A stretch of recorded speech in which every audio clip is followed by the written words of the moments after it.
Houston, we have a podcast. Welcome to the official podcast of the NASA Johnson Space Center, episode 76, Apollo 8, Part 1. I'm Gary Jordan, and I'll be your host today. So if you're familiar with us, this is where we bring in scientists, engineers, astronauts, sometimes historians, and we tell you all the cool stuff about what's going on right here at NASA. Sometimes we take a moment to reflect on what we've done in the past. So again, if you've been listening to us, you may know that this is an especially good year for anniversaries. We've celebrated 60 years of NASA, 20 years of the International Space Station, and 50 years of Apollo.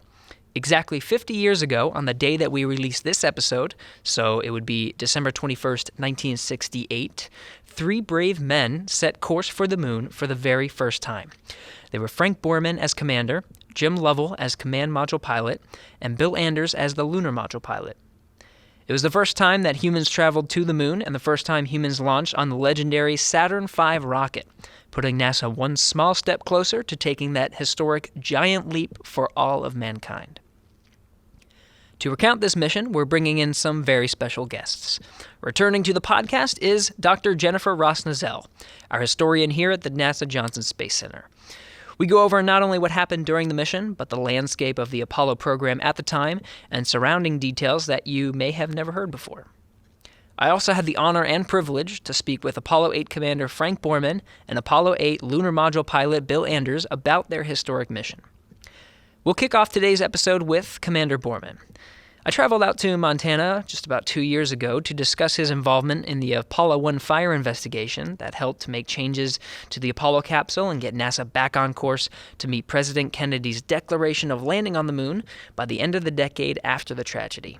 But while I was there, we had a great discussion about Apollo 8 and the decisions and planning that helped make it possible. Here's the first bit of that conversation. How did you get comfortable with the plan to go all the way to the moon for the Apollo 8 mission? Well, as I mentioned, I was on the committee that investigated the fire. Mm-hmm. Then I was sent out to Downey to help implement the changes that the change board in Houston had made. So I knew that spacecraft probably as well as anybody. And of course, I had complete confidence in the management and Chris Kraft and his people and Slayton and the crew. I don't want to sound superficial, but I didn't have any concerns. I was absolutely convinced that we had a spacecraft that could do what it was designed to do. How did you train for the early Apollo missions, and did following the development of the vehicles play a part in compensating for maybe immature training program?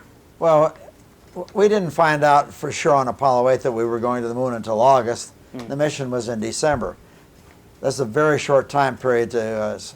So we trained frantically, but back then the decisions were made by people that were competent to make them quickly.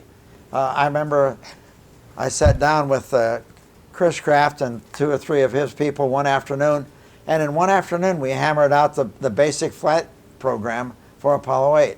Normally that would have taken months, but you know, I just had so much confidence in the people that were running it, like Chris and George Lowe and Slayton and Gilruth, that it was a hectic time, and it was a time that demanded total dedication and total involvement.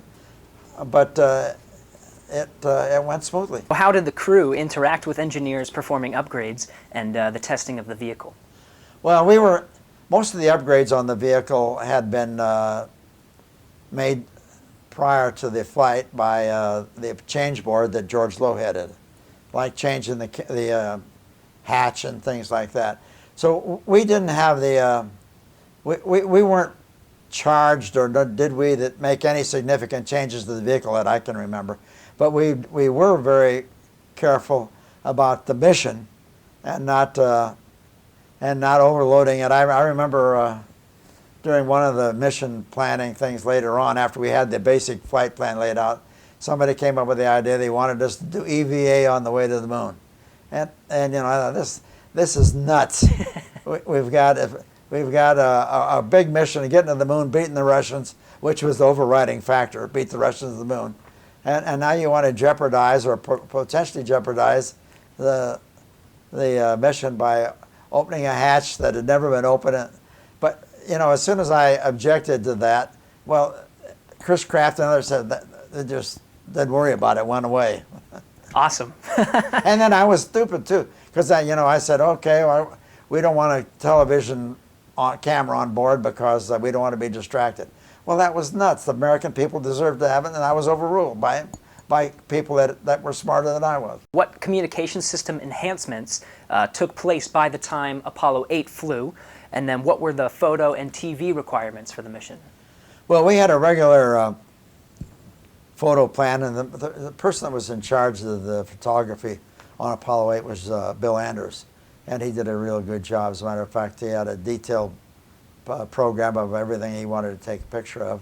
The TV programs were coordinated before we left, and again, this is an example of NASA in the 60s. We were told that we would have the largest audience that ever listened to a human voice on the TV program from the moon on Christmas Eve. And I said, well, have you got any suggestions? What do you want us to do? And the answer came back from Julian Scheer, who was the head of PR for NASA. He said, do something appropriate. And I thought this was remarkable and wonderful. This was America at its best. And so, but it was a difficult thing to figure out what was appropriate. Both Anders and Lovell and I and our friends and why we couldn't come up with an appropriate. Everything that looked good would seem inappropriate. And finally, I asked a friend, and he asked a friend, and the friend's wife came with the idea of reading from Genesis. Turned out to be perfect. What things surprised you on Apollo 8, and what differences did you notice between the Gemini program and or the Gemini vehicle and the Apollo vehicle? The Apollo vehicle was a much more sophisticated vehicle than the Gemini program, than Gemini vehicle. It had the capability for onboard navigation to a far greater extent than Gemini did. And Jim Lovell was the primary man responsible for navigation. We had a very sophisticated inertial platform and a automatic telescope that would pick up stars for you. But I remember this is another good example of NASA at that time period. We had, as I said, an inertial platform, and the original idea or plan from the Apollo program office was to, when you weren't using the platform, shut it down. And then when you wanted to take a sighting to make a burn or whatever, you brought it back up again, oriented it with the stars, and then going that way. That would save energy. Well, we had plenty of energy available for the fuel cells we were working, and so my idea was, well, look, if you got a platform that's working, why shut it down?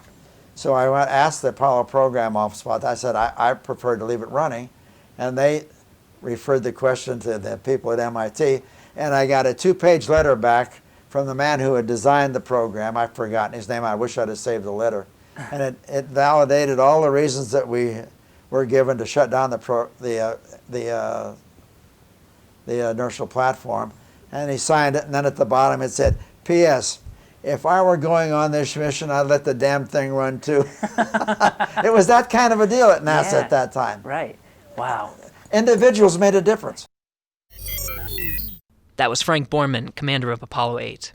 We'll play a little bit more from that interview later in today's episode. But for now, let's jump right ahead to our talk with Dr. Jennifer Ross-Nazel and the astronauts from Apollo 8, Frank Borman and Bill Anders. Enjoy.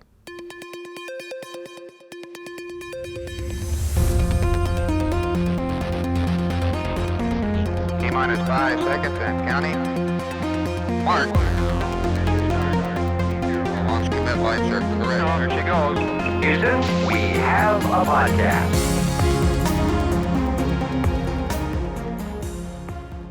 10, 9.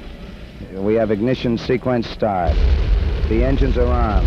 4, 3, 2, 1, 0. We have commit. We have liftoff.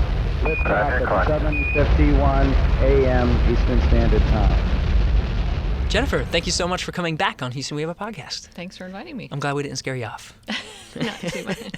Okay, so last time you were on, we talked about the beginnings of the Johnson Space Center itself a lot. That was the big part of the discussion. A little bit about the Apollo program, but a little bit more about the science. We had John Gruner here, and we were going a little bit back and forth on that. I thought it was really interesting, but now, we are literally 50 years from the time that we are releasing the podcast is going to be exactly 50 years from the launch of Apollo 8. So I figured you're the perfect person to come in and talk about this mission as the JSC historian. I wanted to start with the Apollo program once again. We talked a little bit about Mercury and Gemini before, but basically they kind of introduced space flight, human space flight, and we were practicing those concepts, getting really good at it because getting to the moon is very complex. So by the time we get to the Apollo program, we're ready to fly Apollo 1, and we don't really set off on the right foot. So Apollo 1, what's happening there? Apollo 1 was a test out at the Cape, and unfortunately there was a fire inside the command module, and all 3 astronauts perished. It was really devastating for the people, especially at this center, because they knew the astronauts. They worked with the astronauts on a day-to-day basis. They were friends. They knew their families. So it was really challenging for them. I think the best example that I can give of that is Gene Kranz, who was a flight director. And he was really moved by what had happened. And he had his flight controllers, along with John Hodge, who was another flight director, come, and they spoke in the Building 30 auditorium. And he gave a speech and talked about how they knew that there were problems. They knew that they were moving too quickly, but no one stood up. No one said, this needs to stop. And he wrote on the board, tough and competent, which is something that mission operations is known by still today. From this point on, we'll be known as tough and competent. We'll think about these things in the future. We'll make sure that, we're thinking about the crew and its safety, and we won't see this happen again. So Apollo 1 was really jarring, but at the same time, you have people talking about how if it hadn't been for the fire, there might have been a more dangerous situation happen with the crews in flight. A lot of people think that if the fire hadn't happened, we might not have reached the moon by the end of the decade. So it was a really difficult time for people working at the Space Center, and of course all the contractors and different NASA centers, but especially here at the Manned Spacecraft Center. Yeah, definitely difficult because they're, like you said, they're people you know. You were close with them. It's not just a thing you lost. It's a person. It's a human life. But that culture shift was essential, like you're saying, to actually making the mission successful.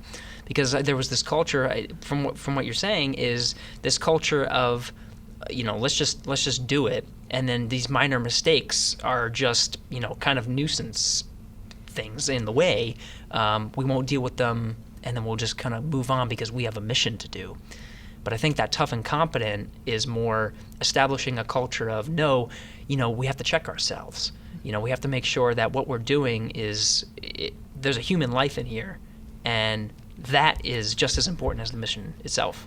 Absolutely. And actually, interestingly enough, you just reminded me, Chris Kraft sat down to do an interview with us several years ago to talk about the Apollo 8 mission and talk about, before the fire happened, the challenges that he saw. And one of the big challenges that he identified was the fact that a lot of the people who were working on Apollo really hadn't had experience in human spaceflight, or manned spaceflight, as it was known at that time. And so they didn't understand the importance of safety and thinking about the human being that was going to be in that command module. They had experience working defense programs and other things.